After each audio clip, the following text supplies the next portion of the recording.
ఇప్పుడు award functions ఇండియాలోనే కాకుండా విదేశాల్లో జరుగుతున్నాయి. సో ఎలా అనిపిస్తుంది మీకు?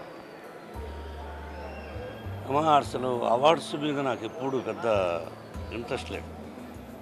ప్రజల దీవెనలే, ప్రజల ఆశీస్సులే అవార్డు. కానీ అవార్డులు తీసుకున్నాను. ఈ 40 సంవత్సరాల నట జీవితానికి సైమా అధినేత విష్ణు చాలా ప్రెషర్ ఇచ్చాడు, ఏమండి మీరు రావాలి అని.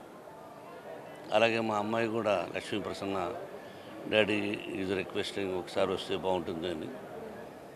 40 సంవత్సరాల నట జీవితానికి వాళ్ళు నన్ను గౌరవిస్తున్నారు, చాలా సంతోషం. అలాగే మా గురువుగారి గురించి కూడా నేను మాట్లాడాలని చెప్పారు.